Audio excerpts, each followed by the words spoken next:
I'm Kevin McCarthy. I'm a planning associate here in the Department of Development Services, and thank you all for coming to join us today for the third session in our educational series. 49 people signed up, RSVP to let us know they were interested in coming to this today, so I expect some more will be coming in. And I'm a little bit nervous talking to this many people. I actually thought we wouldn't get anybody to show up, so bear with me if that comes through while I'm speaking. So last time, Douglas was joined by a representative from TDOT to talk to us about transportation. And before that, we started out with the long session that was mostly about long-range planning and current planning and the processes and concepts that are used by staff, planning commission, city council, and the other deliberative bodies that have a role in planning and zoning administration. This afternoon, we're going to focus much more on standards than on those processes. And today we'll be talking in broad strokes. Now I'm going to start out, I'll make some observations about how Columbia's new zoning code differs from its previous ordinance. And we'll compare and contrast the ways in which those ordinances regulate the use of private property. And then Austin's going to get into more detail about specific standards and what exactly the concept of conformity means. And he'll also talk about instances in which deviations from the standards of the zoning code are permissible. And then Douglas is going to educate us about how the zoning code fits together with the city's engineering standards and access management standards. And he'll kind of cover that critical point where the regulation of private land use connects with the city's stewardship of public assets. And before we dive in, I want to acknowledge, looking at the names of people who signed up and where I've seen people maybe comment to Planning Commission before. I know that there's some people here who are probably a lot more interested in long-range planning or current planning processes. And I also know there's some people who are probably interested in much more specific, detailed topics than we prepared to discuss today. So we built in time to sort of accommodate some discussion and tailor this afternoon's session to your interests as much as possible.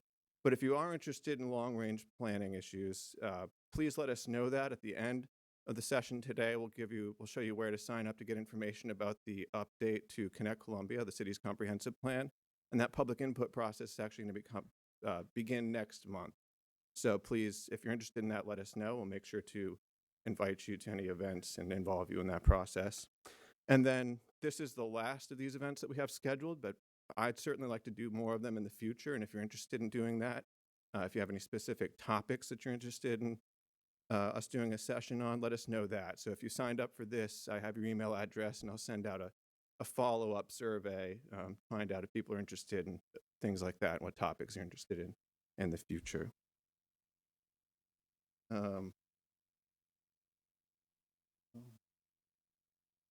Okay, so with that, as of July 14th, the city of Columbia has a new zoning code, and it was more than 2 years in the making. Fortunately for me, I came into that process at the very tail end, but other staff and development services, planning commission, city council, they worked on it for a couple of years, all through the pandemic.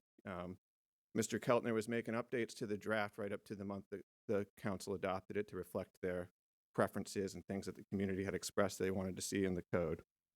And if you attended the first session, you may recall us talking about this phrase Euclidean zoning. So that term Euclid, it comes from the Supreme Court case Euclid v. Ambler that established the constitutionality of zoning in general. And the old code is very much a traditional Euclidean code. The new document is a hybrid. It's primarily Euclidean zoning code, but it incorporates elements of what's called form-based code. And that means it's more focused on outcomes. It's focused on the end result, what the built environment actually looks like and feels like, rather than just telling you what not to do, rather than just avoiding some undesirable outcome. And we'll take a look at you might remember this if you attended our first session or if you looked at the slides online. This is the Euclidean stack, or Euclidean pyramid. It's the layering on of different regulations and increasing specificity. And we'll build up that Euclidean stack the way we use it here in Columbia with the new zoning ordinance. So long-range planning is the base. So for us, that's Connect Columbia, the city's comprehensive plan. And that's looking out 5 years or more, establishing goals, objectives, and policies of what the community wants to be, how it wants to get there. And then current planning is the process of ensuring that zoning and other entitlements are consistent with that long-range plan. So that principle of consistency, that's one of the 4 C's of planning you might hear us talk about. But in day-to-day zoning administration, we presume consistency. We look only to what the zoning of a property is today and what the standards are that apply to that. So we're looking for conformity with the standards of the implementing zone. And there are 2 ways in which zoning ordinances regulate the use of private property. That's through use regulations and bulk standards. So land use. So land use is any human activity that takes place in a specific piece of property, some identifiable location. And we classify them based on type and intensity. So type, you can think of a residential land use, has range of intensity. So you can have a single-family detached home in the middle of a 5-acre lot, or you can have a high-rise condo in the middle of a major city. Those are both residential land uses, but they're very different intensity. Similarly, industrial use, your neighborhood body shop is a low-intensity industrial use. The GM plant, a major manufacturing facility, is a high-intensity industrial land use. And so if you look in our zoning code, there's a use table, and it has each of the zoning districts, and then uses that are defined based on type and intensity, and it shows where they are allowed and not allowed. But that makes it sound very simple. It's much more complicated in day-to-day administration of the zoning code. So the old zoning code, there's an excerpt on the left. It would give us a general description of the characteristics of a particular use. It would give us some examples that council over time had determined these are examples of the principal and accessory uses. And I apologize. Feel free if you have questions or you want to clarify something, raise a hand, interject. Let's keep it as informal as possible. But then there would also be a few instances of what's not included in that use category. The new code provides a much more exhaustive list of uses and more specific definitions. But again, in real life, it's hard sometimes to fit, somebody comes up with some unique, innovative thing they want to do with a piece of property, or just for some reason it's difficult to fit into the box in the zoning code. So it falls on Austin, a zoning administrator, to sort of interpret the code and define that use and place it within the use table. And then in that use table, there are 4 permissibilities of a land use. So there's each type and intensity of land use, where it is in which zone you're in, and it'll tell you it's either permitted, prohibited, limited, or conditional. And those first 2 are the easy ones, right? So a permitted use is a use we must allow. That's a use you might hear us say is allowed by right. A prohibited use is just completely proscribed in that district. It's a use we may not allow to be established. The limited use, those are uses that are known through experience over time across the country. Communities have identified that there's a risk of harm to adjacent properties or the public in general. And there are standards in the zoning ordinance that we apply administratively. So you can establish that use. You just have to make sure that you follow those standards which mitigate any risk of harm. And then a conditional use, that's a use that is known to have such a great risk of harm to neighboring properties or to the public in general. It may be appropriate, but only a deliberative body, the Board of Zoning Appeals, can grant that authority for it to be established. And they'll craft conditions of approval which are intended to mitigate any potential harm to neighbors or to the public in general. And those are often things like hours of operation, noise, controlling noise, music, parking, anything like that might have some some negative externality. And Mr. Duggar's with us here today, chairman of our BZA, so you know all about that process of reviewing a conditional use and crafting those conditions of approval. And before I forget, Mr. Duggar's actually the reason we've organized this at all. It was his idea to organize these education sessions, first for the BZA just to get their continuing education, but opening it up to the public, which obviously you are right that there's tremendous interest in that. So bulk standards, the other way that zoning regulates the private use of land. Bulk standards in some way limit the size, location, and physical intensity of any man-made improvements, so buildings and any other structures that are put on a piece of property. And these are examples of the way that those bulk standards were illustrated in the old code. And the bulk standard you're probably most familiar with is a setback. So there's some portion of your property, you can sort of think of a square 2-dimensionally on your property where you may not build something or you're limited in what you can build. And then you think of a height restriction So now you've got this imaginary cube in the middle of your property where outside of that, you can't build something, but inside of it, you can pretty much do what you want in a Euclidean zoning code. A form-based code, so those sort of elements that are incorporated now into our new zoning code, is much more prescriptive. It's much more defining what can be built, what the community wants to see in the built environment. It gives you a menu of options, the things that you can do. And so you'll see things like frontage types, building types, material types listed. You'll see regulations that relate to garage doors and glazing, that sort of thing. And those become more specific also the closer into the center of the city you get. The further out in general, they are less specific. And the other distinguishing feature between a traditional code and a form-based code or a hybrid code like we have now is that traditional Euclidean zoning focuses intently on the separation of incompatible land uses.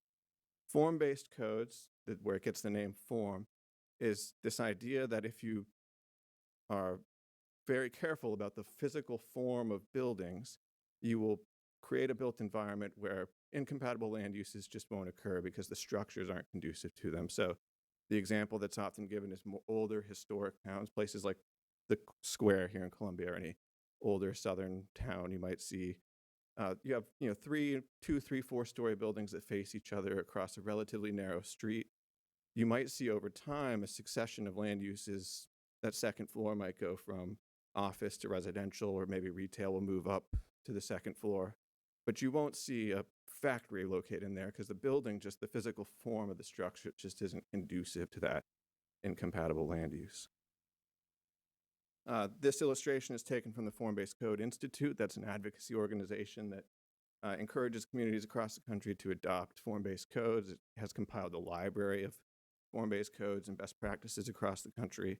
And in their view, conventional zoning produces these sort of ugly, single-use buildings in the middle of a property that creates kind of a unpleasant community to live in. And the goal through form-based coding is to have this more elegantly mixed mixture of uses and mixture of different building types with a high-quality built environment. And so you can see that principle at work in our new zoning code. So here are some structure type examples. It shows the districts where they are permitted. So now all of our districts, most of our districts, they begin with CD for character district. CD5 is downtown. CD2 would be the least, the most rural, peripheral district. CD3 is probably most of your residential neighborhoods. So there are different structure types and then standards related to each of those structure types. And also, you may notice in the text from the Form-Based Code Institute, they talk about a walkable public realm. So they form-based codes and hybrid codes, you see this in elements of our new code, they emphasize this interaction of private space with public space. And there are thoroughfare types in the new code that don't come into play so much in existing built-out neighborhoods, but greenfield development, things that you'll see being constructed going forward. The developers will have to choose a permitted thoroughfare type, and then that connects to engineering standards, but it starts to define this sort of full definition of the built environment of a community. So all these pieces fit together to kind of create that vision of what Columbia has decided through its city council, what it wants to be. So that's the base zoning. And then on top of that, we also have overlay districts. Feel free to come in and join us. There's open seats if you like. We have the future land use, that base zoning, so all those regulations we just talked about. And then there are overlay districts. In Columbia, we have 3 examples of that. So we have 5 historic districts that overlay the base zoning. We also have the Columbia Arts District, which relaxes some standards and permits some uses that otherwise wouldn't be allowed. And then we also have planned unit development, so PUD. We talked at length about what a PUD is in the first session, but it's basically a master plan for a specific development that overlays the base zoning standards. Interestingly, in Columbia, the historic district and the arts district actually overlap each other in an area. But so that sits on top of the base zoning. And then you can also have design guidelines like the historic district design guidelines or any specific guidelines that are incorporated into a PUD master plan that sit on top of all of that. And then that is the framework that we apply in our day-to-day administration of the zoning code, that Euclidean stack from our future land use up to very highly specific, detailed design guidelines. And our zoning administrator, Mr. Austin Brass, is going to talk to us about how we actually do that work day to day. Yes, sir. Kevin has kind of alluded to the different ordinances that we have at the city. He highlighted the new zoning code that we recently adopted back in July. And all of that is administered through a department here at the city called Development Services. Development Services was formed, I believe it was in 2012. It came out of a study from MTAS, and so it serves really as a best practice type department. It really serves as a one-stop shop for all development services in Columbia. Our department shared with city planning, city engineering, the building department, and also the codes department. And so we really work collectively to ensure the city is moving forward in the best possible way it can. Within our development services department, we have the zoning administrator, which here in Columbia also serves as a city planner. The city engineer, they oversee development letters of credit. They ensure that all the engineering standards meet their subdivision regulations, and also they have an access management ordinance, something that Mr. Tony will highlight here. We also have the fire marshal in our department. Many of you may think of the fire marshal as being part of the fire department, but actually they oversee the safety of our buildings. They both work in tandem with the building official in ensuring that all new construction in Columbia meets the 2018 International Building Code. And then also we have other city staff, our codes officials. They're the individuals that make sure that our properties are kept clean, tall grass, weeds, inoperable vehicles, those type of things. I often do find it interesting sometimes. Folks don't realize whenever they have a inoperable vehicle or grass is too tall or you have an eyesore, you could actually call development services and Mr. Humphrey or Ms. Brooks will respond to your complaint in a timely manner. To delve in more about what the zoning administrator does, we apply the standards of the zoning ordinance. So whenever a permit comes in to the city, we make sure that it meets all of the setbacks, your bulk standards, and also, as Mr. McCarthy highlighted, our new code has design standards. We want to ensure that new construction is constructed in an appealing way. So some of the things that we do have in our new code is we would prohibit a metal building, for example, a metal house in a neighborhood, because that might not be appropriate to the character of the neighborhood. We want to make sure that we're creating value for the future of the area. Also, floodplain standards. That's a whole topic within itself. We make sure that when property is developed in the city, if it's in a floodplain, that they have their elevation certificates in place so that they're 2 foot above the base flood elevation. And also, we ensure that that property within a floodplain is not in a floodway. So we would want to encourage development to not be in a floodway because that's the natural area where property is flooding. As you may be aware, historically we referred to it as the 100-year floodplain. Now we call it the 1% floodplain because we know we have flooding events more than every 100 years. Case in point, our catastrophic event we had in Waverly. Ambiguities, interprets ambiguities. That's often not one of the more fun parts of being the zoning administrator because you run into challenges. You have to interpret uses. We had a case recently where a gentleman wanted to do a wine shop in a certain zoning district, and the zoning administrator determined that was a bar. So for some folks, they may think of wine as maybe an agritourism type venture, but it is what it is. And also we apply administrative adjustments. Administrative adjustments can be an example of you have an average setback in a neighborhood of maybe 15 feet, and our zoning code says that the house has to be set back 30 feet. Well, that might not be in character with the neighboring houses, and so we can grant a 20% reduction. But there has to be a legitimate reason of why we're going to do that adjustment. We can't just say we want it to be closer to the property line. Just 3 key points of zoning administration are mobile vending permits.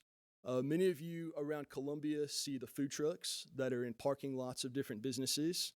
So we ensure that all of those food trucks have their mobile vending permits and they're not there for more than 7 days.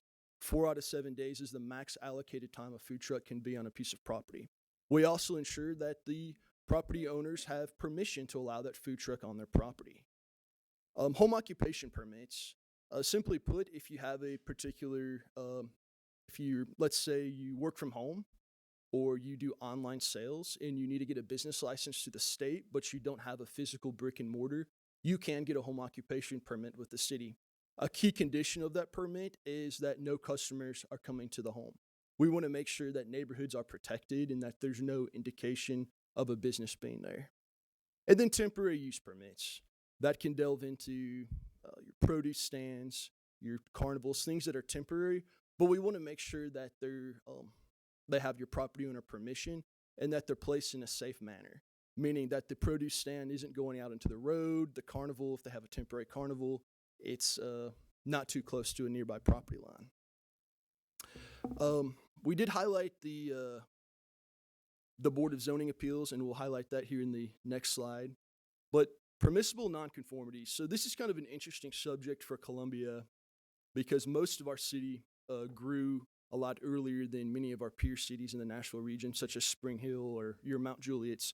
So we have a lot of structures that are what are called legal nonconforming, or many of you may know it as just a grandfathered structure. So that's a structure or a house that was built pre-zoning code and doesn't meet the current zoning code standards. A variance is something that you have to have a legitimate hardship, and then we'll delve into a plan unit development. So one thing about non-conforming uses in Tennessee is that if they're abandoned for more than 30 months, they may not be reestablished. So simply put, what that means is, let's say you have a retail business that happens to be zoned in a residential zoning district, and that retail business has always been there. However, it ceases to exist. 30 months later, it loses its nonconformity status. So what that means is that retail business can no longer operate as a business after that 30-month period. And then nonconforming structures, that's something that if you had a building, let's say, that was nonconforming, it can't be improved more than 50% of the value of the structure. And nonconformities may never be expanded. So if any of you have any questions about nonconformities, that's a really broad subject in itself. Please ask here at the end of the presentation. We kind of delved into the administrative adjustment side. There has to be a legitimate reason of why we would do an administrative adjustment. One might be if you had a neighboring house close to a property line. When a new house was built next to it, we maybe can grant that adjustment for rhythm of the street. And then a variance. So we do have something called the Board of Zoning Appeals here at the city. And the Board of Zoning Appeals is a volunteer member board, and they have 7 criteria for granting a variance. So an example of a variance would be something that has a true legitimate hardship.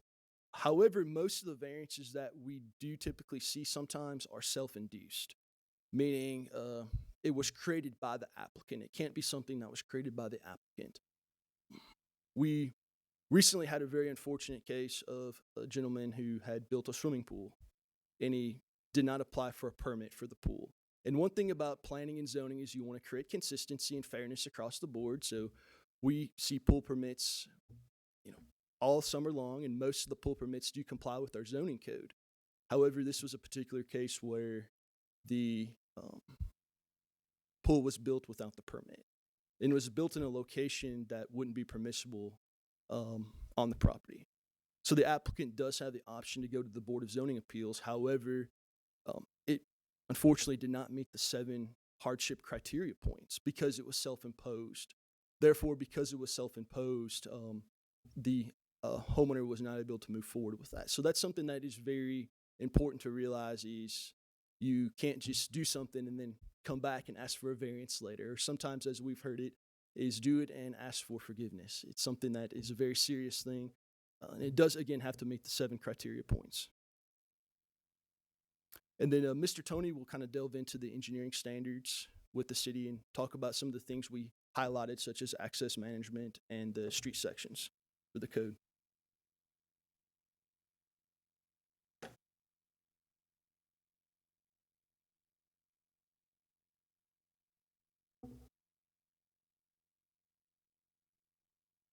Good afternoon. So there's basically 5 sets of regulations that govern development within the city. The engineering division uses. Each of these regulations governs a specific element of the design and development process. Uh, the 5 of them are the engineering standards and specifications, which we shorten down to ESS because it's a mouthful otherwise. It primarily focuses on the development and the design standards of streets, rights of way, pedestrian elements, drainage design, and the safe and responsible development of land. The subdivision regulations, it's really just a process document. It describes and outlines the steps and criteria required to actually divide a parcel of land and to make improvements upon that land, such as roads and infrastructure. The access management regulations govern how, when, and where access can be granted to the road network within the city, as well as classify each of those roads within the city based upon their function. And then the stormwater regulations govern the quality and quantity of stormwater discharges within the city, the maintenance and operation of stormwater facilities, illicit discharges, which would be like dumping oil down a storm drain, things of that nature, and establish a mechanism for enforcement actions. And then the traffic impact regulations attempts to address the mitigation of adverse impacts of proposed developments on our road network. So concurrently with the drafting and the eventual adoption of the zoning ordinance, the engineering division wrote the ESS and the subdivision regulations from scratch, as well as we revised the access management ordinance to more closely work together and with the zoning ordinance and address recurring complaints and issues and to promote healthy development. So one example of that, the 2 documents working together. So the zoning ordinance, through its character districts and standards, provides a relationship of the structures and the properties to a street. But it also provides a relationship of that street to the properties along it as well.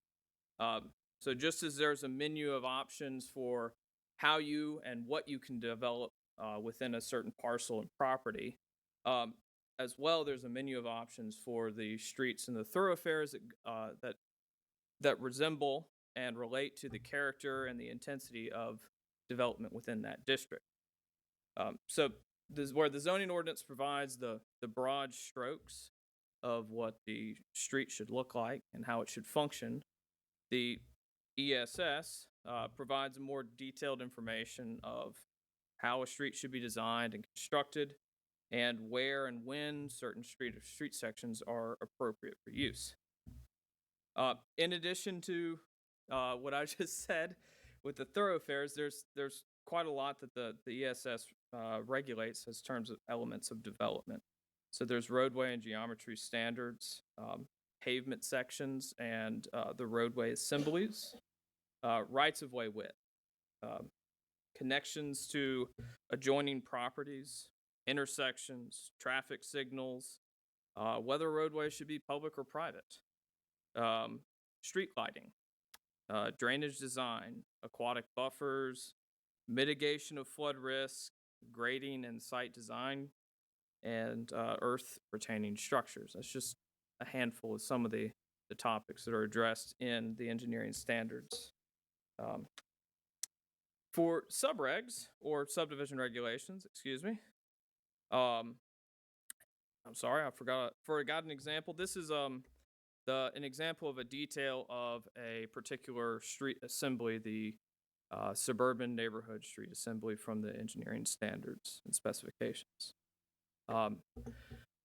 The subdivision regulations are primarily a process document. One must take these steps and present this information in order to divide a parcel of land But it also has requirements for what infrastructure and when and how it must be installed, and the process for actually developing a piece of property. And perhaps most importantly, ensuring that the project's completion through development agreements and sureties. Generally, the process starts with a preliminary plat, which is approved by the Municipal Planning Commission. The preliminary plat shows the general character and proposed layout of the tract in sufficient enough detail to indicate if the particular parcel is suitable for that kind of development. Once that's approved, then more detailed construction plans are submitted for review, after which construction may commence. Infrastructure and roadways are then constructed. It's only after that that the developer may apply for a final plat. That is the point at which the parcel of land is actually divided. Rights of way and easements are dedicated, and open spaces are provided. The developer also agrees to install and complete all of the improvements and provide maintenance until the city accepts the infrastructure, as well as posts a surety stating such. Finally, after everything's done and the build out of the subdivision, that's the developer may then request for city to accept the maintenance of the infrastructure. That's the process of dividing a parcel of land. The third sort of most important regulation that we use for governing development is access management regulation.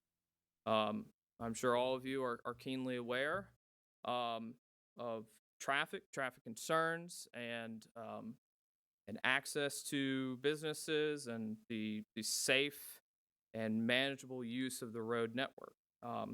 The access management regulations really try to address that, the safety and the efficiency of the road network, by regulating the accesses to the road network, as well as promoting interconnectivity, and by assigning roadways a functional classification. We can talk about that a little bit more. What is a functional classification? But just as the character or intensity of a development, it may vary from zone to zone, so should the access to roadways and the criteria for development alongside them vary by that road's function. And after access problems have been created, if there's not adequate access management regulations, it's very difficult to solve. Reconstructing an arterial street is extremely costly, disruptive to the public and those with abutting homes and businesses. The shallow property depth, multiple owners, right-of-way limitations, among other things, common to older corridors, makes it generally hard to redesign the access and site circulation along those corridors. So we want to get it right. We want to get it right on the front end, and we want to have that access be related to the overall design of the property, as well as the function of that road and the projected function of that road, also importantly. So access management, as well as that, the good design and development practices, relation with the zoning codes in those districts, can help stop this functional cycle of obsolescence, where something is designed improperly, becomes very, very, very difficult to redo it. In many cases, a new road has to be constructed, or development moves elsewhere. And if there's not those regulations in place, this vicious cycle repeats itself. So we want to protect both the public and the private investment in our major transportation corridors. Some examples of how the access management achieves that is the classification of roadways.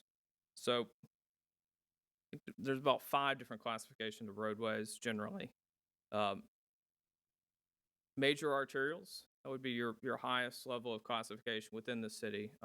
Above that, you also have freeways and interstate highways. Those are not managed by the city, and they typically have their own highly restrictive access management restrictions from the state of Tennessee.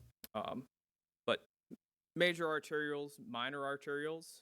A major arterial would be a national highway. A minor arterial would be a North James Campbell. There's collector roadways. Collector roadways sort of are in kind of an intermediate between what you would think of as like a neighborhood road and an arterial. They're kind of funneling towards those arterials. An example of that would be Shady Brook Street. And then there's minor and major local roadways, which you would think of as your typical roads within a subdivision. So the classification of roadways within the city, and as well also roads that city developments may access. I think we're all keenly aware that there's some roads that are in the county that city developments access either directly onto or at some point pass through. So it makes sense for us to classify those roadways as well to adequately assess their impacts. Separation of new access points from existing access points. Typically bad practice to have a very busy driveway right next to a very busy driveway. You can imagine, I'm sure we've all been there, you're pulling out and someone else is pulling out, and you either see an accident, you almost have one, or you do have one. I hope not, but trying to provide a separation allows for a reduction in conflict points, and that's the whole goal, is to increase safety and efficiency, as well as separation of access points from intersections. Same scenario, but possibly worse. The limitation of the number of access points, so trying to consolidate access points to the best location, and then also promoting shared access and interconnectivity between that, as well as median spacing, turn lanes, and traffic signal spacing and timing. All those are addressed through the Access Management Ordinance. And each one of those ordinances works in concert with the Zoning Ordinance to create an overall development. Each ordinance, each regulation has its own element that it addresses. With that, I'll turn it back over to Kevin. Yeah.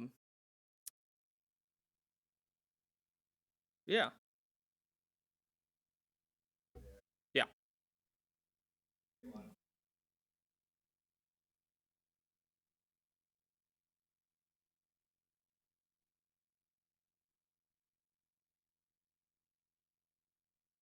Yeah. So generally, the engineering is, when presented with an opportunity to connect a roadway to an existing stubbed roadway, or create a stub to an adjoining property, we are going to promote that. From a corridor management perspective, it is almost always beneficial to have multiple routes to and from your major roadways, and also within the minor roadway network that may be connecting. I'm trying to provide an example of, so let's see, in Neapolis, there is a development called MSC Apartments. I think they have changed their current Citizen House now. Yeah. It's old Highway 31, and I'm sure many people have seen the development sort of behind the car wash in Neapolis. As a part of their development, we required them to extend a frontage road in front of and towards Arden Village, with the hope that eventually, once the Arden Village section that is on the front, the commercial parcel, develops, they will then be required, because of our ordinances, to provide that connection. So now Old 31 connects through to Arden Village. Now there's a frontage road and a back way, a secondary access point from Springmead Boulevard, from that signal all the way down to Arden Village. those are the kinds of goals and objectives and outcomes that we're trying to achieve through our access management ordinance and interconnectivity. It almost always promotes a better traffic pattern and a reduction in overall traffic on your major corridors. Um, yes. Yeah. Yeah.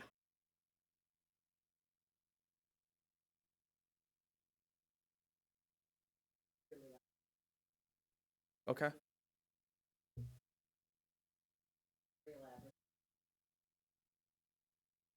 Yes.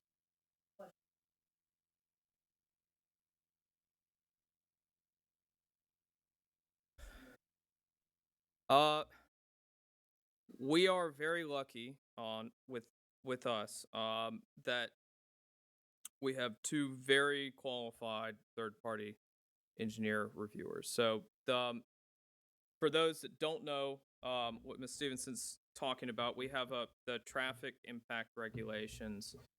If a development is over a certain size, it has to perform a traffic impact study. And that study then addresses the adverse impact of that proposed development and proposes measures and improvements to mitigate those impacts. Still going to be more traffic, still going to be more cars, but we're trying to mitigate as best we can those impacts that are directly attributed to that development. So with that, I think to what you're asking is no, there's kind of an industry standard, and there are. If our third-party engineers do not feel that there is enough information to make a judgment, they're kicking it back. We have gone through, and it's often the case that there's going to be comments and revisions. Almost probably the overwhelming majority would be revised and resubmitted. Many times they are revised, resubmitted, revised, resubmitted, revised, resubmitted, and so forth. To the tune of we may require them to resubmit and submit another fee. And they're they're not the studies can be quite expensive, time consuming. It's not a small ask for the developers to perform those. It's also not a small ask to have them propose and commit to some of the traffic improvements that we're requiring. Some of you may know, some of you may not know, but I mean, practically every traffic improvement that you've seen go in and around the city in the last decade and decade plus has been performed and paid for by a developer. Every traffic signal, almost every turn lane, all of those improvements, widening projects, are performed by developer. They're not performed by the city. We approve them and we approve the designs, but they're not performed by the city.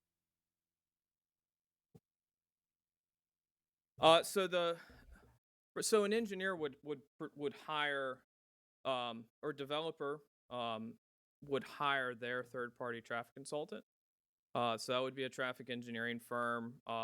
There's probably at this point 7 or 8 that we've worked with that do work in the Nashville area, and we do what's called a scoping meeting. So we sit down with the developer and their traffic engineer, as well as our traffic engineer, our third-party engineers, and scope the meeting and say, all right, the development's here. This is kind of what we can expect to see on the distribution based on general engineering judgment and oftentimes past studies. So if we're wondering how many people turn north in the morning and go to Nashville, or how many people turn south, we can take another intersection that's just right there and extrapolate. So we have a pretty good idea of, okay, 80% of the people are going north, or 70% of the people are going north. So we can set up each individual intersection and scope it out and basically agree to all the conditions set forth, as well as how many intersections, how wide, as well as what background developments are we going to include. So, their traffic counts might not be representative of what the traffic counts are going to be in 7 years when there's this development and this development and this development that are built out in that same vicinity. So we take into account all of those other developments when we're setting up a scoping meeting, and those are added in. They're accounted for as a background condition with the future build out conditions for that development. So they would also establish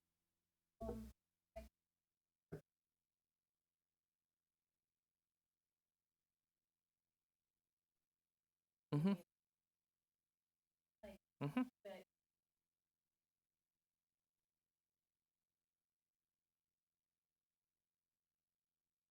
impact coming and Mm-hmm. rolling Yes. and so what do they how can be that can come through that and or things like We do consider schools. So schools are considered within the count. So they're picked up, and we will not allow development to perform traffic counts, say during the summer or spring break. I think we all know it's drastically different traffic when there's schools out.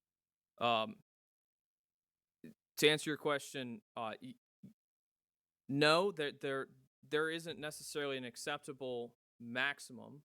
We have a perceived acceptable maximum, and we are always trying to make a best judgment. Part of that is for you all.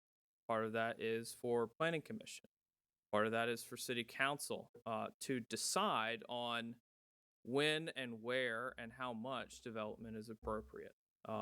We can provide recommendations. We can provide information on the current state and the future state and how things are going to be progressing.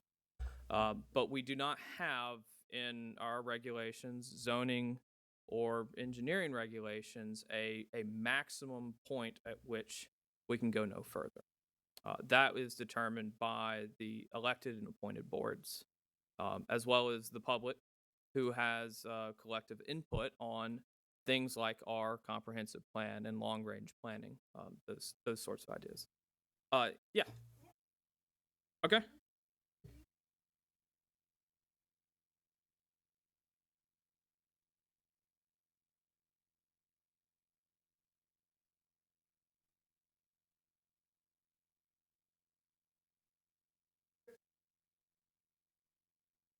Mm-hmm.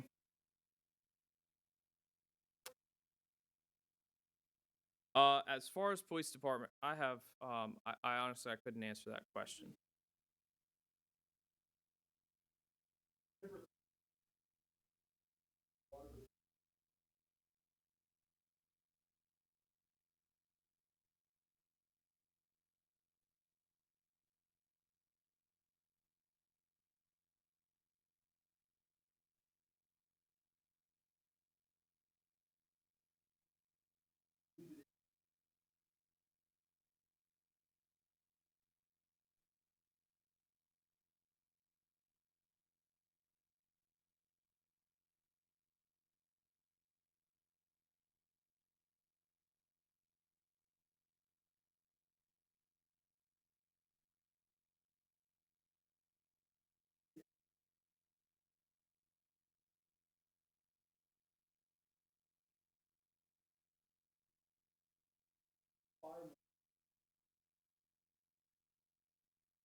Mm-hmm.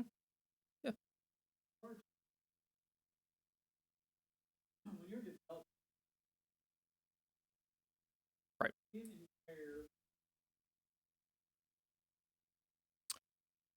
Yeah, that's a great question. All right, so there is this the city, as soon as the final plat goes in, has stewardship of the right of way. And so the right of way is really it's more like stewardship than uh fee simple ownership in the case of the city. Uh, but as soon as the final plat is created, the lots are actually divided. The city has right of way. Uh, as far as maintenance and ownership and maintenance of, let's say, a curb or a pavement surface or a sidewalk, that comes at what's called final acceptance. So there's preliminary acceptance after a subdivision is completely built out. Every single home in a subdivision is completed. The developer can call us up or will write us an email and say, "Hey, we want preliminary acceptance. Come take a look."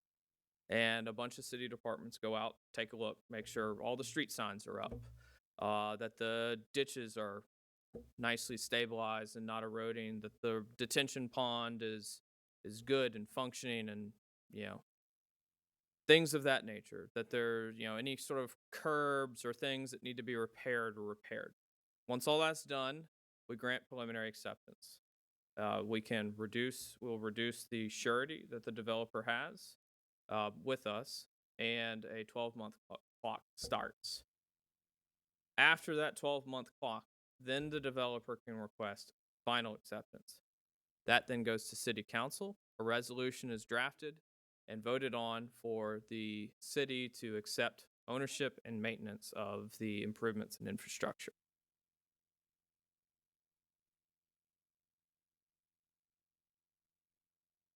Mm-hmm.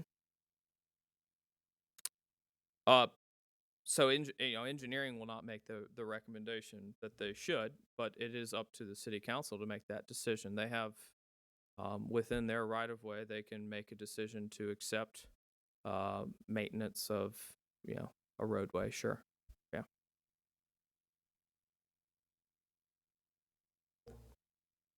Uh, so a little bit of a complicated question.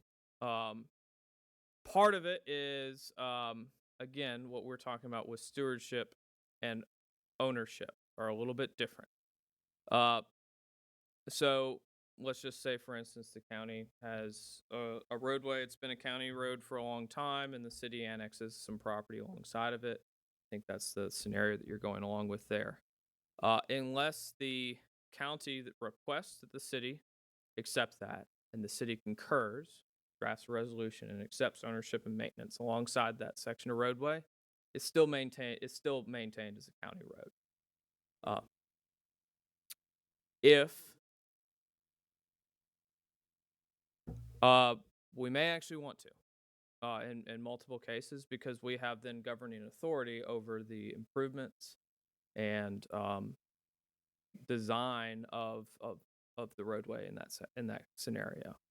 Alternatively, if let's say we annex on both sides of that roadway, there's city property, on both sides, then I think generally that is kind of by default at that point a city road, city maintained roadway. Because again, we're talking about something different than ownership. It's stewardship of the right of way and the ownership and maintenance of the improvements within. But there's kind of two scenarios there. There's the on one side and on both sides. There's some.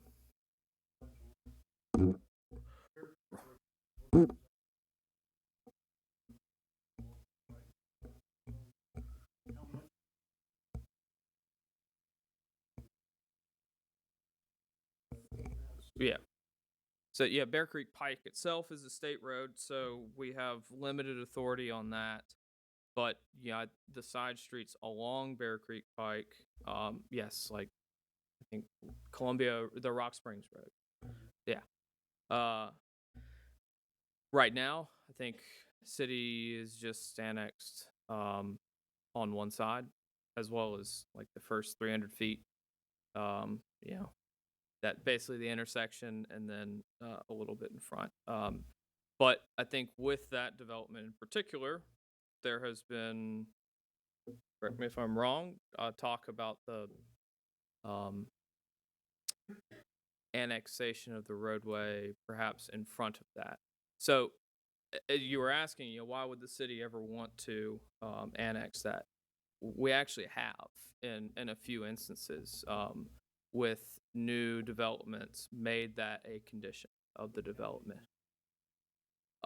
We have, I think, in that scenario, I'm trying to recall, one has been requested by the county, and I think one has been request by the city of the developer to get that from the county, I believe. So, for instance, Heritage Green and Baker Road, condition of that annexation and rezoning was the acceptance of Baker Road once improvements were made to that roadway network.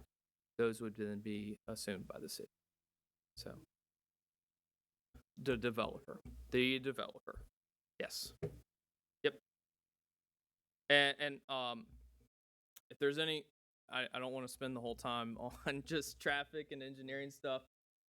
If there's any zoning code questions too, feel free to ask those. And we'll get Kevin and we'll get Austin up here to answer those. But Miss Stevenson, yes, Just one. yeah.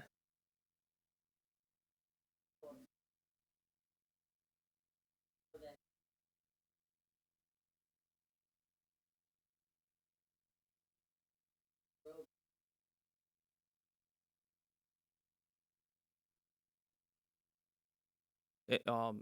Which development? Excuse me. Heritage Green. Okay.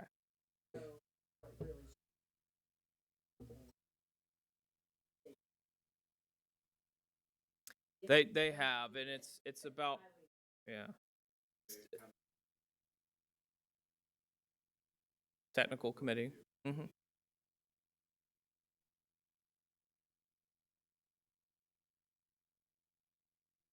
Right.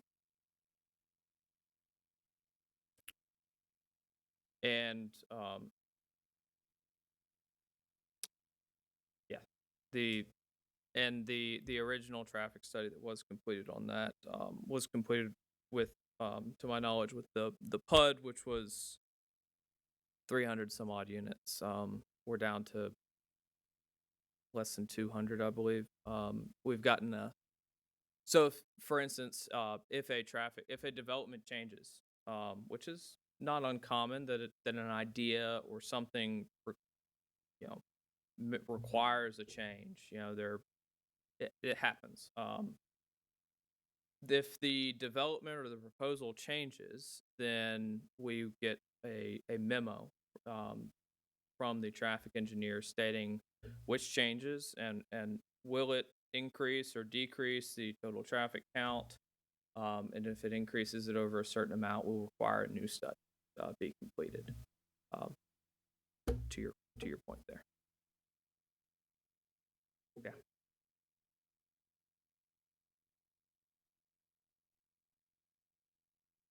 Sure.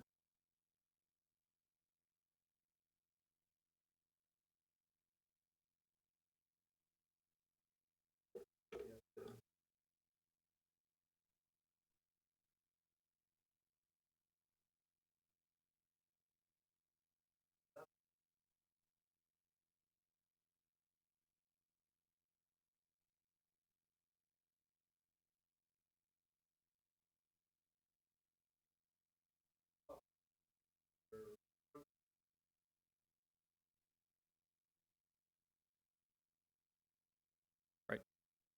And that is measured at the right of way line. Yes.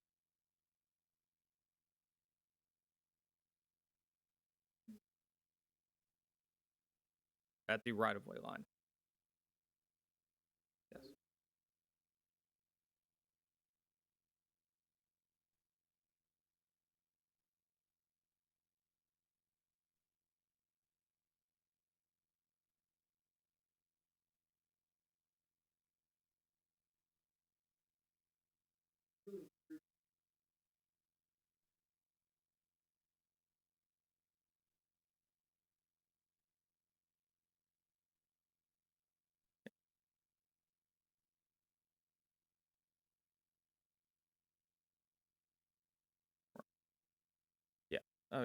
Our goal is to promote interconnectivity. There may be a time and a place for things like cul-de-sac, but as far as a desirability from a zoning and engineering standpoint, we're trying to always minimize them where feasible.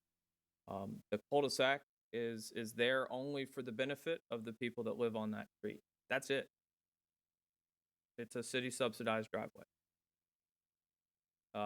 An interconnected street is for the benefit of all the public that has the opportunity to use that street to access other ways and through the public transportation system. So that's what we're trying to do. It's not always possible, but we're trying to do that.